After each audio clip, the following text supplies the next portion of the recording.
Hello guys, how are you all? I hope you are all fit and fine at home. मैं हूं करण भट्ट और आज हम लोग मिल रहे हैं एनसीईआरटी हिस्ट्री सीरीज के अपने एक और नए वीडियो के साथ जिसका नाम है मोहनजोदारो। ठीक है। आज का हमारा टॉपिक रहेगा for this session is Mohenjodaro. अब गाइस, मोहनजोदारो ना, वैसे तो देखा जाए तो एक छोटा सा टॉपिक है, लेकिन उसे स्टडी करने के लिए हमें 2 से 3 पार्ट में इस वीडियो को बनाया गया है। ठीक है, ताकि आप लोगों को ज़्यादातर इंफॉर्मेशन गैदरिंग करने में आपका बोmbardमेंट ना हो जाए। एंड इसीलिए थोड़ा डिटेल एनालिसिस करके मैं हर एक मोहनजोदड़ो के हर एक सेशन को सेपरेटली आपके लिए लाने वाला हूँ। ठीक है। Before going ahead I would like to request कि मेरी चैनल नहीं है तो हम लोगों की चैनल को, इस पर्टिकुलर सीरीज़ को आगे बढ़ाने के लिए, इस पर्टिकुलर नॉलेज गेदरिंग के लिए, एनसीईआरटी सीरीज़ को क्लियरेंस के लिए, I would like you all to please like share and subscribe my channel. And also description में टेलीग्राम की लिंक दी गई है, ताकि ऐसे इसलिए टेलीग्राम की लिंक को ज्वाइन कर दीजिए, ताकि ऐसे ही वीडियोज़ में आपको वहाँ पे भी प्रोवाइड करवाता सकूँ। ठीक है। So now let's begin with Mohenjodaro, a planned urban centre. ठीक है, ये इसका सब टाइटल है। अब मुझे ये बताओ कि जब भी कभी आप इस पर्टिकुलर चीज़ के बारे में स्टडी करते हो ना, हमेशा अपने आप से क्वेश्चन पूछो व्हाई। यहाँ पे लिखा गया है कि मोहनजोदाड़ो अ प्लान्ड अर्बन सेंटर। क्यों अर्बन सेंटर? ठीक है, वी कैन अंडरस्टैंड कि वो एक अर्बन सेंटर था, लेकिन प्लान्ड, तो ये जो प्लान्ड है ना, वो उसकी कैरेक्टरिस्टिक्स यहाँ पे डिफाइन करता है। तो आपको क्वेश्चन होना चाहिए कि ऐसी कौन सी कैरेक्टरिस्टिक्स थी जो उसे प्लान्ड अर्बन सेंटर का सबटाइटल देने में बहुत ही हेल्पफुल करती है। ठीक है, तो लेट अस डिस्कस दैट। सबसे पहले, perhaps the most unique feature of the Harappan civilisation was the development of urban centre. ये चीज़ बहुत गाइस बहुत ही खास है, ध्यान रखना कि आपका जो इंडस वैली सिविलाइजेशन है, आपका हड़प्पन सिविलाइजेशन है, वो अगर आपको पूछा जाए कि एक पूरा टाउन सिविलाइजेशन था या अर्बन सिविलाइजेशन था या नॉन अर्बन सिविलाइजेशन था, तो आपको हमेशा से याद रखना है कि आपका ये जो इंडस वैली सिविलाइजेशन है वो एक अर्बन सिविलाइजेशन था, क्योंकि आपको यहाँ पे मोहनजोदाड़ो, कोट डीजी, चान्हू हड़प्पा, ऐसे सारे सिटीज देखने को मिलेंगे। ठीक है, जो कि कहीं ना कहीं ट्रेड के बहुत ही बड़े सेंटर्स रह चुके हैं। ठीक है, तो यहाँ पे सबसे पहली लाइन ही ये बताती है आपको कि हड़प्पन सिविलाइजेशन एक अर्बन सेंटर था, अर्बन सिविलाइजेशन था। और उसका मेजर सेंटर कौन सा था? मोहनजो दारो, जो कि उसका इकोनॉमिक कैपिटल आप मान सकते हो। ठीक है, मोहनजो दारो को भले ही वो चाहे फर्स्ट एक्सकवेट ना हुआ हो, फर्स्ट आप सबको पता है हड़प्पा एक्सकवेट हुआ और उसी के नाम पे से इसे हड़प्पा सिविलाइजेशन भी कहा जाता है, बट मोहनजो दारो का अपना सेपरेट सिग्निफिकेंस। ठीक है, अब ऐसा सिग्निफिकेंस क्यों है और ये प्लान्ड अर्बन सेंटर क्यों कहा जाता है, उसकी कहानी शुरू होती है अब। सी, यहाँ पे आप देखोगे the settlement is divided into 2 section. Settlement यानी आपके मोहनजोदारो की बात हो रही है। मोहनजोदारो आपके 2 सेक्शंस में डिवाइडेड था। One is smaller but higher and the other much larger but lower. ठीक है, एक सेक्शन ऐसा जो कि हायर था, मतलब कि जो कि स्मॉलर था बट हायर लेवल पे था, और दूसरा सेक्शन ऐसा जो कि लार्जर था बट लोअर सेक्शन पे था। अब ये हायर लोअर का सिस्टम क्या है देखता हूँ, मैं आपको दिखाता हूँ। ठीक है, ये देखिए, ये आपके सामने आपको मैप दिखाई दे रहा होगा। ठीक है, this map is of Mohenjo Daro. ये जो आपके सामने आपके पेज के ऊपर दिखाई दे रहा है ये आपका मोहेंजो दारो है। मोहेंजो दारो में आपको दो सेक्शंस की बात करी इन लोगों ने। ठीक है, एक तो हो गया आपका लोअर सेक्शन, ये यहाँ पे लोअर टाउन यहाँ पे आपको देखने को मिल जाएगा, और दूसरा है सिटाडेल। ठीक है, अब याद कीजिए वो लाइन में क्या कहा था? One is smaller but higher and second is larger but smaller. आपको दिखाई दे रहा होगा, one is smaller but higher and second is larger but lower. यानी कि होता क्या था कि से फॉर एग्जांपल ये तो आपका एक बर्ड आई व्यू है, लेकिन मैं आपको अगर साइड में से दिखाऊं, तो ये जो एरिया आपको दिखाई दे रहा है, ये जो आपको साइड में ये चीज़ें दिखाई दे रही, ये जो मैंने यहाँ पे लाइन दौरी, ये आपका लोअर एरिया है। ठीक है, अब इसके बाद थोड़ा सा हाईएस्ट पॉइंट आता था यहाँ पे, इस तरीके से थोड़ा सा हायर पॉइंट आता था, जहाँ पे आपके छोटे से हिल जैसा या तो ऐसे छोटी सी हाईलैंड जैसा पार्ट बना हुआ था। यहाँ पे होता था आपका सीताडेल एंड यहाँ पे होता था आपका लोअर टाउन। तो ये था आपका सिटाडेल एंड ये था आपका लोअर टाउन। अब इस तरीके से जो आपका जो है इस पूरा सिटी ये दो पार्ट में डिवाइड था, सिटाडेल एंड लोअर टाउन। तो ये जो सिटाडेल एंड लोअर टाउन है ये उसी का मैप आपको जो ओरिजिनल मैप जैसा आर्कियोलॉजिकल सर्वे ऑफ इंडिया में मिला है वो मैप यहाँ पे बताया जा रहा है। अब सिटाडेल, सबसे पहले इसकी बात करते हैं, सिटाडेल की बात करें। सिटाडेल होता क्या था? सिटाडेल बेसिकली आपको पता होगा कि मोहनजोदारो में ऐसी सिस्टम थी जहाँ पे एडमिनिस्ट्रेशन और थोड़ा सा माना जाता है कि थोड़ी थोड़ी किंगशिप टाइप की सिस्टम भी देखने को मिल जाती थी। तो यहाँ पे सिटाडेल में ये जो पूरा सिटाडेल आपके सामने दिखाई दे रहा है, ये सिटाडेल जो है वो यहाँ पे किंग, एडमिनिस्ट्रेटिव स्टाफ, प्रिस्ट और ऐसे ही बहुत सारे इंपॉर्टेंट इंस्टीट्यूशनल बिल्डिंग्स यहाँ आए हुए थे, गवर्नमेंटल बिल्डिंग आए हुए थे कि अगर किसी को गवर्नमेंट का काम रहता है, अगर किसी को कोई आपको देख सके कि एडमिनिस्ट्रेटिव वर्क रहता है, तो वो सारा का सारा काम इस पर्टिकुलर सिटाडेल से होता था। सारा का सारा किंगशिप का काम, एडमिनिस्ट्रेशन का काम, गवर्नमेंटल वर्क सारा का सारा सिटाडेल से होता था। इसलिए आपका सिटाडेल जो है वो बहुत ही इम्पोर्टेंट बन जाता है।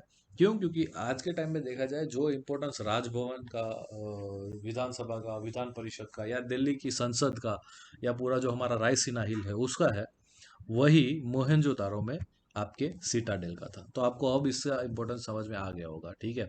जहाँ पे सारे एडमिनिस्ट्रेटिव ऑफिसर्स, जहाँ पे हमारे हेड्स, हमारे एडमिनिस्ट्रेटिव हेड्स, जहाँ पे हमारे मंत्रियाँ, जहाँ पे आपके ये प्रेस्ट एंड ऑल सब रहते हैं, वहाँ ही आप वही चीज़ को ये लोग सिटाडेल कहते थे। हमारा राजभवन, राष्ट्रपति भवन इनका सिटाडेल था। इसके अलावा लोअर टाउन की अगर बात करें, ठीक है, ये जो आपको दूसरा पोर्शन दिखाई दे रहा है ये आपका लोअर टाउन। और लोअर टाउन यानी कि आपको पता चल ही गया होगा, सीताडेल में राजा महाराजा लोग रहते हैं, एडमिनिस्ट्रेटिव स्टाफ रहता है, प्रीस्ट वगैरह रहते हैं। तो लोअर टाउन में आपके जनरल सिविलियंस रहते होंगे। तो लोअर टाउन में आपको देखने को मिल जाएगा कि छोटे छोटे बहुत सारे सेटलमेंट्स है। यहाँ पे आपको दिखाई दे रहा होगा, यहाँ पे थोड़ा सेटलमेंट है, यहाँ पे, यहाँ, देन यहाँ। इस तरीके से पूरा आपका लोअर टाउन 5 से 6 भागों में डिवाइडेड था और यहाँ पे छोटे मोटे सेटलमेंट्स आए हुए थे। और ये पूरा सेटलमेंट बन के एक आपका मोहनजोदारो बनता है। अब इसकी भी एक स्पेसिफिकली चीज़ आपको देखने को मिलेगी कि जब आप मोहनजोदारो को स्टडी करोगे, देख रहे हो, इस मैप को देख रहे हो, तो आपको यहाँ से लेके ये एक पूरी लाइन जाती हुई दिखाई दे रही है, राइट। ये जो लाइन दिखाई दे रही है ना आपको, ये है आपकी वॉल, ठीक है, ये आपका वॉल है। अब ये वॉल क्या चीज़ है? वॉल आपकी इसलिए बनाई जाती है कि जनरली पहले के टाइम में क्या होता था कि राजा महाराजाओं के लिए किसी भी दुश्मन सेना को रोकने के लिए सबसे आसान इंसान था वॉल्स बना दे। लंबी लंबी वॉल्स आपको देखने को मिलेगी। अगर आप रेड फोर्ट पे जाओगे आगरा एंड दिल्ली के, तो आपको बहुत बड़ी बड़ी वॉल्स देखने को मिल जाएगी। आप अगर और इसके अलावा भी आपको देखने को मिलेगा कि शिवाजी महाराज जो मराठा छत्रपति रह चुके हैं, उनको अगर आप देखोगे तो उनके जितने भी फोर्ट्स थे वो कहीं ना कहीं हाईलैंड्स पे थे, पर्वतों पे थे। और उसमें भी आपको बहुत ऊंची ऊंची दीवारें देखने को मिल जाएगी, वॉल देखने को मिल जाएगी। अब ऐसी चीजें क्या थी कि दो चीज, एक तो कोई जंगली जानवर जो है वो वॉल क्रॉस करके नहीं आ पाए, इतनी इतनी ऊंची दीवारें कूद के ना आ पाए, एक ये रीजन। और दूसरा रीजन, अगर कोई दुश्मन की सेना आ जाती है, कोई आक्रमण हो जाता है, तो ऐसी चीजों के सामने आपको प्रोटेक्शन मिल जाता था। तो ये आप देखोगे कि लोअर टाउन जो है इस मोहनजोदारो का, वो भी यहाँ पे आपको वॉल से कवर अप किया गया है। और इसका जो सीतादल है वो भी आपको देखने को मिल जाएगा, जो कि कहीं ना कहीं आपके वॉल से घिरा हुआ है। मतलब कि सिक्योरिटी पर्पस इन लोगों का बहुत ही, सिक्योरिटी जो उनकी थी उसके लिए वो लोग अवेयर थे और उन लोगों को पता था कि किस तरीके से रोका जा सकता है, टेक्टिक्स क्या क्या होती है हमें खुद को डिफेंस करने की, ठीक है। तो ये वॉल बनाना, ये सीताडेल के आसपास वॉल बनाना, लोअर टाउन के आसपास वॉल बनाना, इनको सिक्योरिटी अवेयरनेस दिखाता है कहीं ना कहीं, ठीक है। आई होप आप लोगों को ये मोहनजोदारो का मैप क्लियर हो गया, कि मन में बैठ गया होगा। अगर ये मैप आपके मन में बैठ गया तो आपका मोहनजोदारो का 90% काम समझना क्लियर, ठीक है। आगे देखते हैं। आर्कियोलॉजिस्ट ने ये जो दो सेक्शंस देखे उसमें एक सेक्शन सिटाडेल, दूसरा सेक्शन आपका लोअर टाउन, ठीक है, यानी कि आपका लोअर एरिया जो आप लोगों ने अभी मैप में देखा वो। Now the citadel owes its heights to the fact that buildings were constructed on mud brick platform, ठीक है। आपको यहाँ पे देखने को मिल जाएगा कि ये जो सिताडेल थी, सिताडेल यानी कि हम लोगों का जो, अब सीधी सी बात करें तो आप लोगों का राष्ट्रपति भवन, राष्ट्रपति भवन जो था वो राष्ट्रपति भवन आपको देखने को मिल जाएगा कि ब्रिक से बना हुआ था। ठीक है। एंड साथ ही साथ एक ऐसा प्लेटफॉर्म, मड ब्रिक का प्लेटफॉर्म बनाया और उसके ऊपर सिटाडेल को बनाया जाता था। ठीक है। It was walled, which mean that it was physically separated from the lower town. इसको और आपके लोअर टाउन को डिवाइड करती हुई वॉल बनाई गई थी। अभी जो मैंने आपको वॉल दिखाई दी ना इस पर्टिकुलर मैप में, यहाँ पे आपको जो वॉल दिखाई देगी ये वाली, ये वॉल का बनाना का पर्पस भी यही था कि प्रोटेक्शन के साथ साथ डिवीजन देखने को मिले लोअर टाउन एंड सिटाडेल में। ठीक है। यस। अब आगे बढ़ते हैं। The lower town was also walled. हम लोगों ने देख ही लिया कि लोअर टाउन को भी वॉल्ड किया गया था। Several buildings were built on platforms which is served as a foundations. It has been calculated that if one laborer moved roughly a cubic meter of earth daily just to put the foundation in place, it would have required 4 million person days. In other words, mobilizing labor on very large scale. अब आपको यहाँ पे जो है इस मोहनजोदाड़ो के structure का, architectural का थोड़ा सा यहाँ पे इस पैराग्राफ में आपको बताया गया है। ठीक है। कहा जाता है कि जो लोअर टाउन था उसे भी वॉल से प्रोटेक्ट किया गया था। एंड बहुत सारी बिल्डिंग्स ऐसी थी जो कि प्लेटफॉर्म्स पे बनी हुई होती थी। ठीक है। प्लेटफॉर्म्स पे बनी हुई थी, जो प्लेटफॉर्म जो है उनके फाउंडेशन, मतलब एक बेसिक सा स्ट्रक्चर जो है, आज के टाइम में आप लोगों ने देखा होगा कि बहुत सारी इमारतों को जमीन के अंदर वो पहले आपके स्ट्रक्चर बनाते हैं, उस स्ट्रक्चर के ऊपर आपकी ये बिल्डिंग को खड़ी की जाती है। तो इसी तरीके से ये लोग क्या करते थे कि जमीन के अंदर नहीं बल्कि जमीन के ऊपर एक फाउंडेशन स्टोन जैसा लगा देते और उसके ऊपर जो है आपका पूरा बिल्डिंग यहाँ पे खड़ा किया जाता था।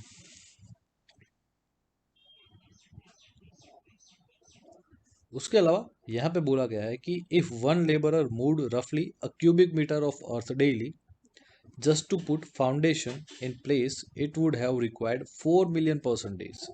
मतलब कि ये फाउंडेशन इतना स्ट्रांग और इतना आप देख सकते हो कि बड़ा था कि अगर एक इंसान इसमें लगा दे पूरा, तो ऐसे हमें 4 मिलियन पर्सन डेज, मतलब 4 मिलियन दिन चले जाएंगे आपके इस फाउंडेशंस को जो है पूरा बनाने में या उसको अपनी जगह से खिसकाने में। ठीक है। तो ये आप समझ सकते हो कि कितने बड़े लेवल का ये फाउंडेशन इन्होंने अपने इस पर्टिकुलर मोहनजोदारो को बिल्ड करने में बनाया होगा। Considering something else, once the platforms were in place, all welding activity within the city was restricted to a fixed area on that platforms.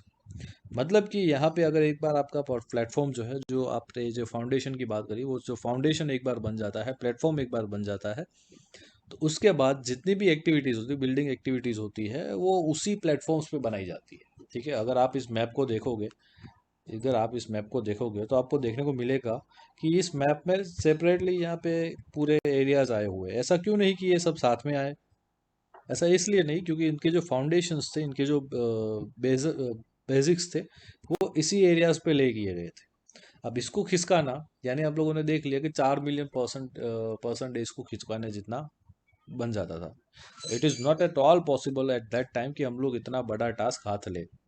तो यहाँ पे आपको देखने को मिलता है कि पूरा जो आपका मोहनजोदाड़ो है ये कुछ 5 छोटे छोटे टाउन्स में या टाउनशिप्स में डिवाइड होकर रखा है। ठीक है। लोअर टाउन की बात हो रही है। यस। नेक्स्ट आपको देखने को मिल जाएगा, so it seems that settlement was first planned and then implemented. ठीक है। ऐसा इस पर्टिकुलर जो डिज़ाइन है आपकी, उसको देख के ऐसा लगता है कि पहले फाउंडेशन को बनाया गया होगा। ठीक है। और फाउंडेशन कब बनाना, कैसे, ऐसा तो है नहीं कि भाई जगह मिली फाउंडेशन बना दिया, वरना तो फिर यहाँ पे आपको बीच में भी आपको देखने को मिल जाता, फिर यहाँ पे भी आपको सेटलमेंट्स देखने को मिलते, बट ऐसा नहीं है। हमें बहुत ही लिमिटेड एरियाज पे सेटलमेंट्स देखने को मिलता है। इसका मतलब है कि किसी न किसी ने, जो वहाँ की आर्किटेक्चरल सिस्टम होगी, उन्होंने ये दिमाग लगाया होगा कि हम लोग यहाँ पे बनाएंगे, हम लोग यहाँ पे फाउंडेशन बनाएंगे, यहाँ पे इस तरीके से बनाएंगे फाउंडेशन। ठीक है। सो इसे इस पर्टिकुलर चीज़ की बदौलत ऐसा माना जाता है कि ये प्लान्ड सेटलमेंट है। ठीक है। पहले सोचा गया है, फिर उसका एग्जीक्यूशन किया गया है।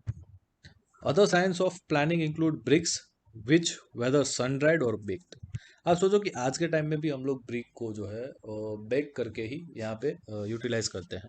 तो उन दौरान भी इन्होंने जो है ब्रिक्स को सन ड्राइड या तो यानी कि सूरज में तपाई होगी, या तो फिर बेक की गई होगी, जैसे हम लोग नॉर्मली आज के टाइम में बेक करते हैं।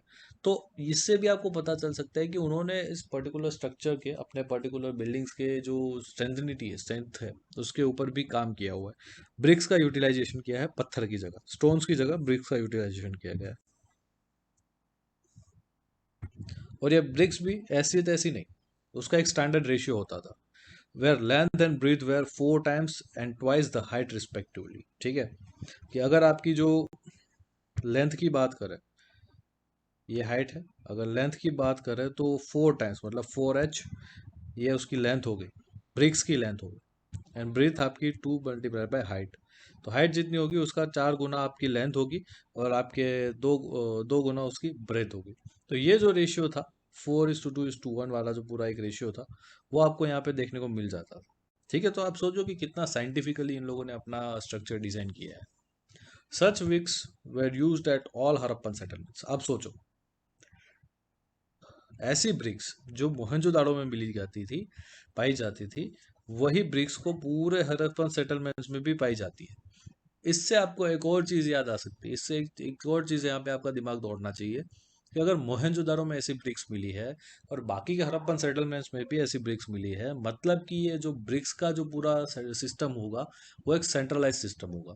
कोई ऐसा पावर जरूर होगा, या जो कि सिंगल सेंटर ऑफ ब्रिक्स का डेवलपमेंट होगा, मोनोपोली होगी जिसकी ब्रिक्स बनाने में, और उसी से पूरे इंडस्ट्रियल सिविलाइजेशन के जितने सेटलमेंट्स हैं वहाँ पे आपको ब्रिक्स पहुंचाई गई होगी। तो ये चीज़ आपको यहाँ से स्ट्राइक होनी चाहिए, क्लिक होनी चाहिए कि भाई हर एक जगह आपकी सिमिलर ब्रिक्स कैसे है।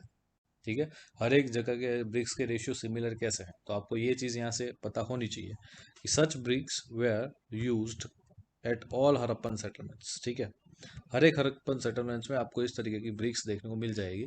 हो सकता है कि दो चार ऐसे एक्सेप्शंस मिल जाएंगे जहाँ पे आपको ये रेशियोज, ये सारी सिस्टम्स फॉलो नहीं की होगी, ब्रिक्स की जगह आपके स्टोन यूज किए गए होंगे, बट मेजोरिटी आपको जो है हर एक सेटलमेंट्स में ऐसी ब्रिक्स का यूटिलाइजेशन देखने को मिल जाएगा। ठीक है, I hope you are all clear with this particular Mohenjodaro का जो फर्स्ट इंट्रोडक्टरी सेशन था, जो सिताडेल एंड लोअर टाउन का था।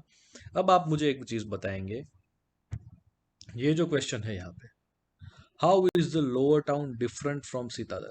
ठीक है, आपका जो लोअर टाउन है वो सीताडेल से डिफरेंट कैसा है, थोड़ा आप सर्च करके, थोड़ा आप अपना दिमाग चलाइए, और आप मुझे कमेंट सेक्शन में बताइए कि किस तरीके से आपका लोअर टाउन आपके सीताडेल से डिफरेंट है। ये आपके सामने मैप में रख रहा हूँ, अगर 2 मिनट के लिए आपको स्क्रीनशॉट लेना है तो इस पर्टिकुलर चीज़ का स्क्रीनशॉट ले सकते हो, और आप मुझे बताएंगे कमेंट सेक्शन में ज़रूर कि किस तरीके से आपका लोअर टाउन और सीटाडेल दोनों डिफर करते हैं।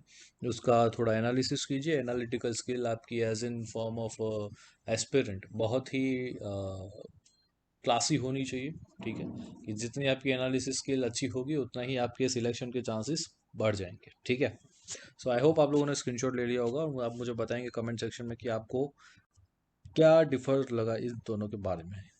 अब एक छोटा सा हड़प्पा के बारे में और उसके ब्रिक्स के बारे में यहाँ पे बात करी गई है, थोड़ा सा देख लेते हैं। Although Harappa was the first site to be discovered, it was badly destroyed by brick robbers.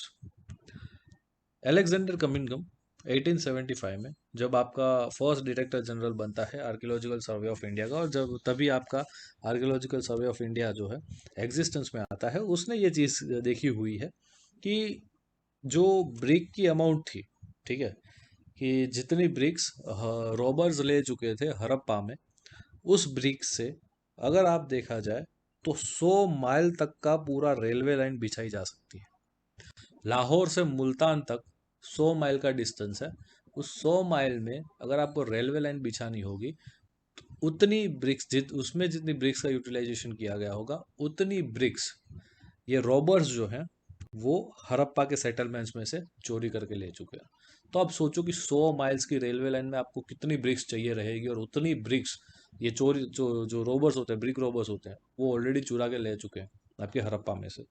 तो इतने बड़े लेवल का ब्रिक्स का आपको यहाँ पे जो है यूटिलाइजेशन देखने को मिलेगा, और ये तो सिर्फ हड़प्पा की बात है गाइस। मोहनजोदाड़ो, चान्होदाड़ो, कोट डीजी और ऐसे छोटे मोटे जो सेटलमेंट्स है वो तो अलग। तो आप सोचो, सिर्फ अगर हड़प्पा में ही इतने सारी ब्रिक्स का यूटिलाइजेशन किया गया है, इस्तेमाल किया गया है, तो पूरे इंडस वैली सिविलाइजेशन में कितना इस्तेमाल किया गया होगा। ठीक है, ये भी एक क्वेश्चन बनता है आपके सामने। Think about this also. So bricks का यहाँ पे आपको इंपॉर्टेंस देखने को मिल जाएगा मोहनजोदाड़ो के सेटलमेंट्स में। ठीक है, आई होप आप लोगों को ये चीज़ क्लियर होगी। और मोहनजोदाड़ो का जो फर्स्ट सेक्शन है, इंट्रोडक्टरी सेशन है, जिसमें प्लान्ड अर्बन सेंटर इसे क्यों कहा जाता है, वो आपका क्लियर हो चुका होगा। अगर कोई डाउट है, अगर कोई ऐसी टॉपिक जो आपको समझ में नहीं आया, तो मुझे कमेंट सेक्शन में ज़रूर बताइए। और ये भी बताइए कि ये वीडियो आपको कैसा लगा, ताकि मैं और ऐसे आगे वीडियोस आपके लिए लाता रहूं। यहाँ पे इंट्रोडक्शन हम लोग हमारी जो मोहनजोदड़ो है उसका यहीं तक रखेंगे। नेक्स्ट सेशन में हम लोग बात करेंगे laying out drains. Again it is also part of your planned urban structure, कि भाई किस तरीके से ड्रेनेज का यूज डेवलपमेंट किया गया था मोहनजोदाड़ो के कंस्ट्रक्शन में। ठीक है, तो मिलते हैं अगले सेशन के साथ। एंड उससे पहले मैं आपको एक रिक्वेस्ट करना चाहूँगा कि please like, share and subscribe my channel to get some more such informative videos। And please इसकी ग्रुप इस वीडियो के डिस्क्रिप्शन में टेलीग्राम लिंक भी प्रोवाइड कर रहा हूँ मैं, तो प्लीज़ उस टेलीग्राम लिंक पे ज्वाइन हो जाइए, ताकि ऐसे ही वीडियोस की लिंक आपकी मिस ना हो, और मैं आपको यही वीडियोस की लिंक वहाँ पे भी प्रोवाइड करवा दूँगा। ठीक है, इसके अलावा बहुत सारी ऐसी इन्फॉर्मेशंस जो आपको यहाँ से मैं प्रोवाइड नहीं करवा सकता, मैं टेलीग्राम में डेफिनेटली प्रोवाइड करवाता हूँ। ठीक है, so please do join that link. And I hope आप लोगों को इस पर्टिकुलर वीडियो में मज़ा आया होगा। मिलते हैं अगले सेशन में एक नए टॉपिक के साथ, एंड तब तक के लिए